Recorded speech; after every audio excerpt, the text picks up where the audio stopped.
মৰমৰ ছাত্ৰ-ছাত্ৰীসকল, আশা কৰোঁ তোমালোকে ভালদৰে পঢ়া শুনা কৰি আছা। মই আজি তোমালোকৰ কাৰণে Bongaigaon district pre final assessment exam বৰ্ডৰ যিখন ইংলিছৰ পেপাৰ, সেই ইংলিছৰ পেপাৰখনত থকা গ্ৰামাৰ পোৰ্চনটো তোমালোকৰ কাৰণে আলোচনা কৰিব খুজিছোঁ।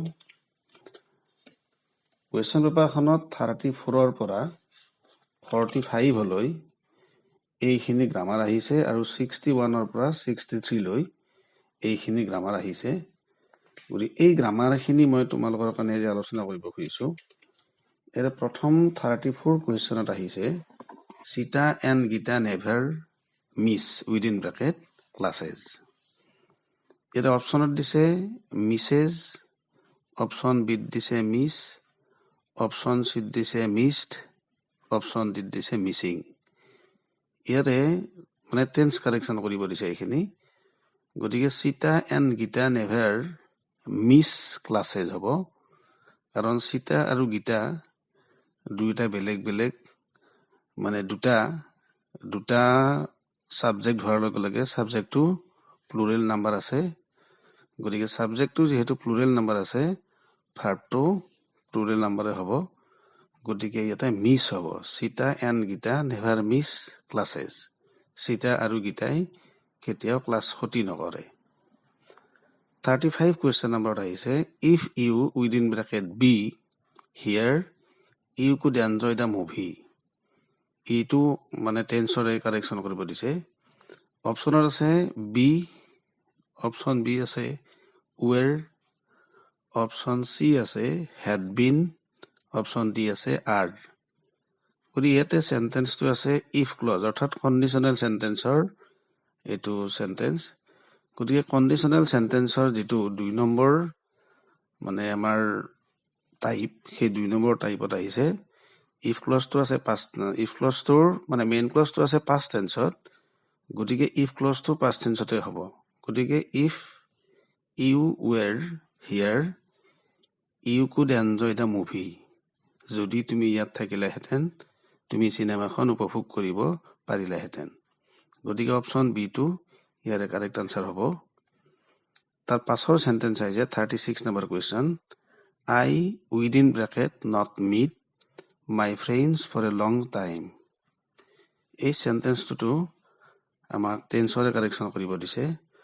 অপশ্যনত দিছে have not been meeting, option বিত আছে নট মেট, অপশ্যন চি আছে have not met, option D আছে ৱাজ নট মিটিং। এই চেণ্টেন্সটোত মিট ভাৰ্বটো দিছে আৰু চেণ্টেন্সটো নিগেটিভত দিছে। গতিকে মিট ভাৰ্বটো আমি জানো এটা নন কনক্লুচিভ ভাৰ্ব, অৰ্থাৎ এই ভাৰ্বটো আমি কণ্টিনিউৱাছ টেন্সত লিখিব নোৱাৰোঁ, ব্যৱহাৰ কৰিব নোৱাৰোঁ। যদিও চেণ্টেন্সটো ফৰ এ লং টাইম, বহু সময় ধৰি, অৰ্থাৎ যদিও এই কথাটোৱে অতীতত আৰম্ভ কৰি বৰ্তমান সময়লৈকে চলি থকা এটা কাম বুজাইছে, তথাপিও আমি ইয়াতে প্ৰেজেণ্ট পাৰফেক্ট কণ্টিনিউৱাছ টেন্সটো লিখিব নোৱাৰোঁ। কাৰণ ইয়াত থকা মিট ভাৰ্বটো হৈছে নন কনক্লুচিভ ভাৰ্ব, আৰু নন কনক্লুচিভ হোৱা হেতুকে এই চেণ্টেন্সটো আমি প্ৰেজেণ্ট পাৰফেক্টত লিখিব লাগিব। গতিকে প্ৰেজেণ্ট পাৰফেক্টত লিখিলে কি হ'ব? I have not met my friend for a long time, অৰ্থাৎ অপশ্যন চিটো কাৰেক্ট আনচাৰ হ'ব। I have not met my friend for a long time. তাৰ পাছৰ 37 number question I wish I within bracket be a princess. এই কুৱেশ্যনটোত আই wish আছে। গতিকে আই wish থকা চেণ্টেন্সৰ ভাৰ্বটোত পাষ্ট টেন্স হয়, অৰ্থাৎ পাষ্ট টেন্স হ'লে ইয়াতে I wish I were a princess, এইটোহে কাৰেক্ট আনচাৰ হ'ব।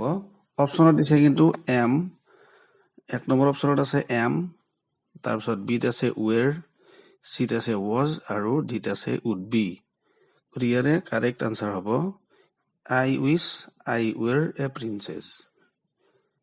38 question number hardly he visit within bracket visit আছে as when he was here. অপশ্যনত আছে এ ভিজিটেড, বি আছে had he visited, option C আছে visits, option D আছে was visiting. গতিকে ইয়াতে হ'ব hardly he visited as when he was here, যেতিয়া তেওঁ ইয়াত আছিল তেওঁ কথমপিহে কেতিয়াবাহে আমাক ভিজিট কৰিছিল। গতিকে অপশ্যন এটো অৰ্থাৎ ভিজিটেডটো কাৰেক্ট আনচাৰ হ'ব। তাৰ পাছৰ sentence 39 question number, dash learning is dangerous. অপশ্যনত আছে little, option B the little, option C a little, option D the few. এইটো ডিটাৰমিনাৰ আহিছে, এই ডিটাৰমিনাৰ এইটো সেন্টেন্সত হ'ব a little. A little learning is dangerous. গতিকে ইয়াতে এ লিটলটো কাৰেক্ট আনচাৰ হ'ব। Question number 40, he gave me dash rupees he had. এইটো আমাক ডিটাৰমিনাৰ কাৰেকশ্যন কৰিব দিছে। অপশ্যন দিছে few, a few, D few আৰু ডি লিটল। গতিকে যিহেতু ৰুপিজ ৱৰ্ডটো কাউণ্টেবল প্লুৰেল নাউনত আছে, গতিকে ইয়াতে ডি ফিউটো কাৰেক্ট আনচাৰ হ'ব। He gave me the few rupees he had. তেওঁৰ যিখিনি টকা আছিল সেই টকাখিনি মোক দিছিল। 41 question number, the society gives dash respect to a thinker. এইটো আমাক ডিটাৰমিনাৰে দিছে, ডিটাৰমিনাৰ সেন্টেন্স। গতিকে অপশ্যন আছে a many, option B much, option C more আৰু অপশ্যন ডি আছে লিটল। গতিকে ইয়াতে কাৰেক্ট আনচাৰ হ'ব the society gives much respect to a thinker. Much কিয় হ'ল? মাছ হ'ল ৰেচপেক্ট ৱৰ্ডটো আনকাউণ্টেবল নাউন, আৰু আনকাউণ্টেবল নাউনৰ লগত মাছ হয়। মেনি হয় কাউণ্টেবল প্লুৰেল নাউনৰ লগত, মোৰ হয় কম্পাৰেটিভ ডিগ্ৰী থকা বাক্যত, আৰু লিটল হয় আনকাউণ্টেবল নাউনৰ নোহোৱা, প্ৰায় নোহোৱা, যাক আমি নিগেটিভ বুলিব পাৰোঁ, তেনেকুৱা অৰ্থত বহে। গতিকে ইয়াতে the society gives much respect to a thinker, অৰ্থাৎ অপশ্যন বিটো কাৰেক্ট আনচাৰ হ'ব। 42 কুৱেশ্যন নম্বৰত আহিছে, according to James money is the dash valuable thing.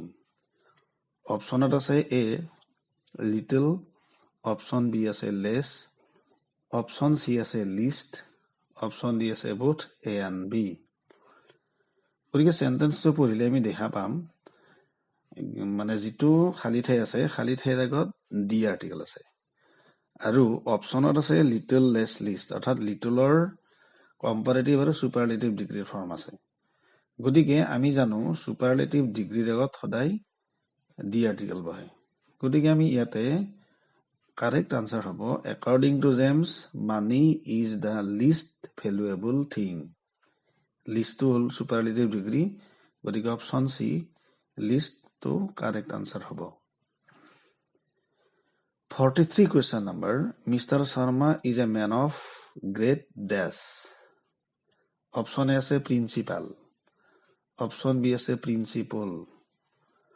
গতিকে এই ৱৰ্ডটোৰ প্ৰিন্সিপল আৰু অপশ্যন চি আছে none of these, option D আছে বোথ এ এণ্ড বি। গতিকে ইয়াতে কাৰেক্ট আনচাৰ হ'ব mister Sharma is a man of great principle, option B. Principle মানে কি? নীতি বা আদৰ্শ। মিষ্টাৰ শৰ্মা এজন নীতি বা আদৰ্শৱান মানুহ।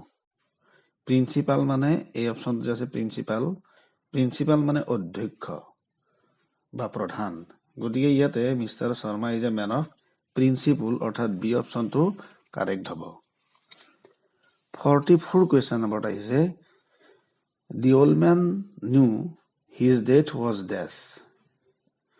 উইদিন অপশ্যনত আহিছে এ এমিনেণ্ট, বি আহিছে ইমিনেণ্ট, চি অপশ্যনত আছে এমিনেন্স, আৰু ডিত আছে নান অফ দিজ। এইটো আচলতে আমাক homonym দিছে। homonym মানে কি? homonym means a word having the same sound but different meaning. homonym বুলি ক'লে আমি সেইবিলাক শব্দক বুজো যিবিলাক শব্দৰ উচ্চাৰণবিলাক একে কিন্তু সিহঁতৰ অৰ্থবিলাক বেলেগ বেলেগ। ইয়াতে এ অপশ্যনত আছে এমিনেণ্ট, বি অপশ্যনত আছে ইমিনেণ্ট, চি অপশ্যনত আছে এমিনেন্স, আৰু ডিত আছে নান অফ দিজ। গতিকে এই homonym কেইটা আমি চাওঁতে প্ৰথমতে বাৰু অসমীয়াত কি হয় চাই লওঁ। এমিনেণ্ট, এমিনেণ্টটো হৈছে এডজেক্টিভ। এমিনেণ্ট মানে কি? এমিনেণ্ট মানে প্ৰসিদ্ধ বা প্ৰখ্যাত বা বিশিষ্ট, মুঠা-ফুটা, তেনেকুৱা অৰ্থ। ইমিনেণ্টটো এডজেক্টিভ। ইমিনেণ্ট মানে কি? ইমিনেণ্ট মানে সন্নিকট বা আসন্ন, ওচৰ চাপি অহা, তেনে অৰ্থ।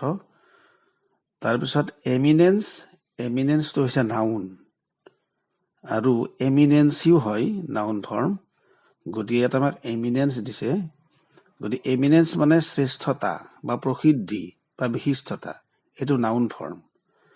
গতিকে আমাৰ ইয়াতে the old man knew his death was imminent. Option B will be the correct answer. Option B, imminent. IMMINENT. Imminent মানে আসন্ন বা ওচৰ চপা। অৰ্থটো কেনেকৈ হ'ব? The old man knew, বৃদ্ধজনে জানিছিল, his death was imminent, তেওঁৰ মৃত্যু ওচৰ চাপিছে বা ওচৰ চাপি আহিছে। গতিকে অপশ্যন বি ইমিনেণ্টটো কাৰেক্ট হ'ব। এবাৰ 45 কুৱেশ্যন নম্বৰত আহিছে, Mother Teresa was a lady of dash qualities. ইয়াতে লেডি অফ ডেছ কোৱালিটিজ, এই চেণ্টেন্সটোৰ অপশ্যন আছে হিউমেন, বিত আছে হিউমেন, চিত আছে হিউমেনিটি, ডি আছে নান অফ দিজ। গতিকে ইয়াতে HUMAN, হিউমেন, এইটো এডজেক্টিভ। ইয়াৰ অৰ্থ কি? বিলঙিং two A man or mankind, অৰ্থাৎ মানুহ বা মনুষ্য জাতিৰ বা মানুহ সম্বন্ধীয়, তেনেকুৱা অৰ্থ। আৰু option B humane, HUMANE, humane, এইটো এডজেক্টিভ। এই এডজেক্টিভটোৰ মিনিং কি? কাইণ্ড বা বেনিভলেণ্ট, অৰ্থাৎ দয়ালু বা পৰোপকাৰী। হিউমেনিটি, হিউমেনিটি হৈছে নাউন। এই নাউনটোৰ অৰ্থ কি? The nature of man or mankind, অৰ্থাৎ মানৱতা বা মনুষ্য প্ৰকৃতি। আৰু অপশ্যন দি আছে নান অফ দিছ, মানে ওপৰৰ কোনো এটাই নহয়। গতিকে ইয়াৰে কাৰেক্ট আনচাৰ হ'ব অপশ্যন বি হিউমেন। হিউমেন মানে পৰোপকাৰী বা দয়ালু, তেনেকুৱা অৰ্থ হ'ব। গতিকে Mother Teresa was a lady of humane qualities, option B, দয়ালু বা পৰোপকাৰী গুণৰ মহিলা আছিল। মাদাৰ টেৰেছা পৰোপকাৰী গুণৰ মহিলা আছিল। গতিকে অপশ্যন বিটো ইয়াতে কাৰেক্ট আনচাৰ হ'ব। এবাৰ 61 কুৱেশ্যন নম্বৰত আহিছে, combine the following sentences. Combine মানে এইটো চিনথেচিছ আহিছে। মানে চিনথেচিছ মানে কেনেকুৱা? চিনথেচিছ হৈছে এটা কম্বিনেশ্যন। কম্বিনেশ্যন মানে কি আকৌ? কম্বিনেশ্যন মানে ইংৰাজী ব্যাকৰণত কম্বিনেশ্যন বুলিলে আমি সেই প্ৰচেছ বা প্ৰক্ৰিয়াটোক বুজো যিটো প্ৰক্ৰিয়াৰে দুটা বা তাতোধিক চিম্পল চেণ্টেন্সক এটা চেণ্টেন্সলৈ পৰিৱৰ্তন কৰা হয়। দুটা বা তাতকৈ বেছি চিম্পল চেণ্টেন্সক এটা চেণ্টেন্সলৈ পৰিৱৰ্তন কৰা যিটো প্ৰক্ৰিয়া, তাক ইংলিছ গ্ৰামাৰত কম্বাইন বা চিনথেচিছ বুলি কোৱা হয়। গতিকে ইয়াতে চেণ্টেন্সটো দিছে, এ বয় said this, এই এটা চিম্পল চেণ্টেন্স। ছেকেণ্ড এটা দিছে আই নো দ্য বয়। গতিকে এই দুয়োটা চিম্পল চেণ্টেন্সক এটা কৰিব লাগিব। এটা কৰোঁতে আমি এই যি এটা কৰিম, সেই এটা কৰা চেণ্টেন্সটো হয় চিম্পল হ'ব লাগিব, নহয় কম্পাউণ্ড হ'ব, নাইবা কমপ্লেক্স চেণ্টেন্স হ'ব। চিম্পল চেণ্টেন্স কি? চিম্পল চেণ্টেন্স বুলি কোৱাৰ লগে লগে এটা চেণ্টেন্স, যিটো চেণ্টেন্স যিমানেই দীঘল নহওক, যিটো চেণ্টেন্সৰ মাত্ৰ এটা ফাইনাইট ভাৰ্ব আছে, যাৰ এটা মাত্ৰ সমাপিকা ক্ৰিয়া আছে, সেইবিলাকক আমি চিম্পল চেণ্টেন্স বুলি কওঁ। ইয়াতে দুটা চেণ্টেন্স আছে, এ বয় said this। A boy said this, এই চেণ্টেন্সটোত এটা সমাপিকা ক্ৰিয়া বা ফাইনাইট ভাৰ্ব আছে, সেইটো হৈছে said। আৰু আই নো দ্য বয়, এই চেণ্টেন্সটো এইটো চিম্পল চেণ্টেন্স, ইয়াতো এটা ফাইনাইট ভাৰ্ব আছে, নো। গতিকে এই দুয়োটা চিম্পল চেণ্টেন্সক আমি এটা চেণ্টেন্স কৰিব লাগিব। এটা চেণ্টেন্স কৰিলে হয় সি চিম্পল হ'ব, নাইবা কম্পাউণ্ড হ'ব, নাইবা কমপ্লেক্স হ'ব।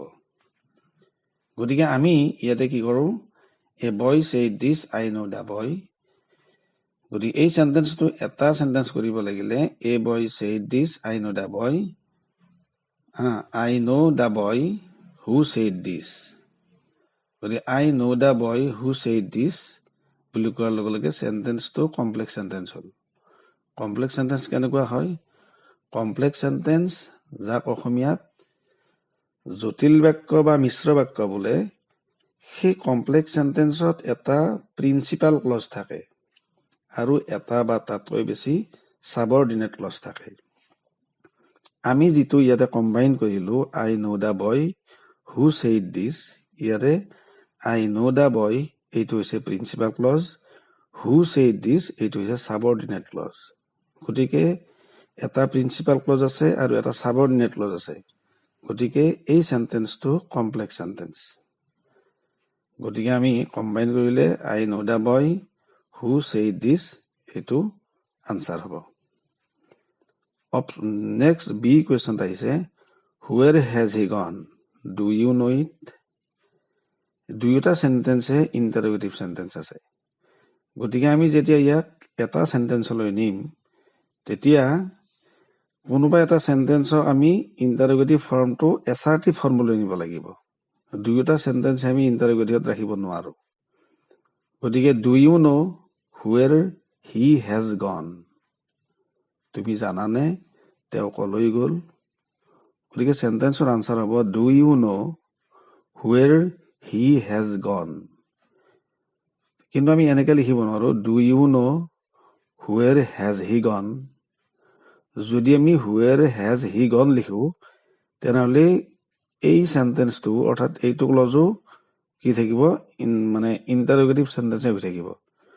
গতিকে এটা সেন্টেন্সত দুটা ইন্টাৰোগেটিভ হ'ব নোৱাৰে। সেইকাৰণে আমি লিখিম do you know where he has gone? He has gone বুলি কওঁতে এইটো এছাৰ্টিভ ফৰ্মলৈ গুচি গ'ল। গতিকে আনসাৰটো হ'ব do you know where he has gone? এইটো উত্তৰ হ'ব। নেক্সট কুৱেশ্যন আছে 62 number question, make sentence to express the meaning of the following phrases. তলত দিয়া ফ্ৰেজবিলাকৰ একোটাকৈ বাক্য লিখিব দিছে, বাক্য সাজিব দিছে। যিকোনো দুটা লিখিব দিছে, এনিটো। ইয়াৰে প্ৰথমটো দিছে ফৰ গুড। ফৰ গুড মানে চিৰদিনলৈ বা ফৰ এভাৰ। গতিকে ইয়াৰে আমি এটা চিম্পল সেন্টেন্স এটা লিখিলে হৈ যায়। গতিকে আমি সেন্টেন্সটো লিখো he left Guwahati for good. তেওঁ চিৰদিনলৈ গুৱাহাটী এৰিছিল। He left Guwahati for good. বা এই ফৰ গুডৰ একে অৰ্থ ফৰ এভাৰো হয়। He left Guwahati for ever বা he left Guwahati for good দুয়োটাৰে একে অৰ্থ। Null and void. Null and void মানে বাতিল কৰা বা খাৰিজ কৰা বা ৰদ কৰা। গতিকে ইয়াতে আমি সেন্টেন্স এটা লিখিব লাগে। সেন্টেন্সটো আমি দিলো দিছ ল হেজ বিন ডিক্লেয়াৰ্ড নাল এণ্ড ভইড।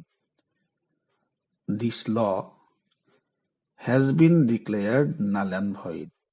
এই আইনখন বাতিল বা খাৰিজ কৰা হোৱা বুলি ঘোষণা কৰা হৈছে। দিছ ল হেজ বিন ডিক্লেয়াৰ্ড নাল এণ্ড ভইড। এই আইনখন বাতিল বা খাৰিজ হোৱা বুলি ঘোষণা কৰা হৈছে। গতিকে নাল এণ্ড ভইড গ'ল। তাৰপিছত আহিছে পাছ এৱে। পাছ এৱে মানে হ'ল মৃত্যু হোৱা। আমি পাছ এৱে এই আমি যদি ফ্ৰেজটোৰ বাক্য এটা লিখিব লাগে, পাছ এৱে মানে মৃত্যু হোৱা। গতিকে আমি কি লিখো? The man passed away yesterday. মানুহজন যোৱাকালি ঢুকাইছিল। সেইটো এটা চিম্পল সেন্টেন্স হৈ গ'ল। তাৰ পাছত আহিছে bag and baggage. Bag and baggage মানে তালি টোপোলা সহ। কিন্তু বেগ এণ্ড বেগেজ এই ফ্ৰেজটোৰে আমি বাক্য লিখোতে এটা কথা মনত ৰাখিব লাগে, বেগ এণ্ড বেগেজ শব্দটোৰ আগত উইথ নবহে।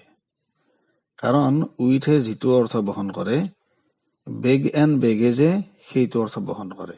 উইথটো আমি লিখিব নালাগে। গতিকে আমি এইটো কি লিখিম? আমি এই সেন্টেন্সটোৰ কাৰণে এটা বাক্য লিখিব লাগিব। বাক্যৰ হি left Guwahati bag and baggage. তাৰমানে অৰ্থটো এনেকুৱা, হি left Guwahati with bag and baggage. কিন্তু আমি উইথ লিখিব নোৱাৰো, বেগ এণ্ড বেগেজৰ লগত উইথ নহয়। গতিকে হি left Guwahati bag and baggage. তেওঁ তালি টোপোলাসহ গুৱাহাটী এৰিছিল। তাৰ পাছৰ 63 কুৱেশ্যন নম্বৰত আহিছে translate from English to your mother tongue. মানে ইংলিছৰ পৰা তোমাৰ মাতৃভাষালৈ অনুবাদ কৰিব দিছে। এই নম্বৰ কুৱেশ্যনটো আছে দ্য কাৰ ৰেন অভাৰ দ্য গোট। দ্য কাৰ ৰেন অভাৰ দ্য গোট মানে হৈছে গাড়ীখনে ছাগলীটোৰ ওপৰেদি উঠি গ'ল, মানে ছাগলীটোক চেপিছিল। ৰেইন অভাৰ, কাৰখনে বা গাড়ীখনে ছাগলীটোক চেপিছিল। বি চেন্টেন্স আহিছে Rome was not built in a day. এই চেন্টেন্সটো আমি দুই ধৰণে অৰ্থ কৰিব পাৰো। প্ৰথমতে হৈছে Rome was not built in a day, মানে ৰোমখন একেদিনেই সজা হোৱা নাছিল। বা ইয়াৰ অৰ্থ আৰু এটা হয় ভুকুতে কলটো নপকে। এইটো এটা প্ৰভাৱ হৈ গ'ল। ভুকুতে কলটো নপকে, Rome was not built in a day. Rome একেদিনাই নিৰ্মাণ বা সজা হোৱা নাছিল, বা ৰোম বা ভুকুতে কলটো নপকে ইয়াৰ মাতৃভাষাত অনুবাদ কৰিলে তেনেকুৱা হ'ব। চি নম্বৰটো আহিছে ৰাম নেভাৰ টেলছ এ লাই ডাজ হি। এইটো টেক কুৱেশ্যন দিছে। ৰাম নেভাৰ টেলছ এ লাই, ৰামে কেতিয়াও মিছা নকয়। Does he, কয়নে?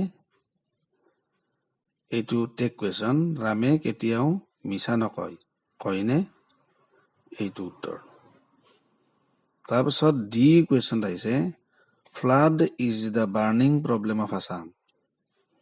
ফ্লাড মানে বানপানী, ইজ দ্য বাৰ্নিং প্ৰব্লেম হৈছে জ্বলন্ত সমস্যা, অফ আছাম মানে অসমৰ।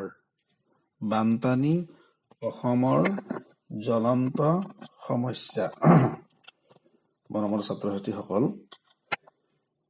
তোমালোকৰ এইবাৰৰ প্ৰি বোৰ্ড এক্সাম অৰ্থাৎ pre final assessment exam board Bongaigaon ডিষ্ট্ৰিক্টৰ পেপাৰখনত অহা গ্ৰামাৰ পোৰ্চনটো আমি আলোচনা কৰিলোঁ। গতিকে মই আশা ৰাখিছোঁ এই আলোচনাটোৱে তোমালোকক যথেষ্ট উপকৃত কৰিব।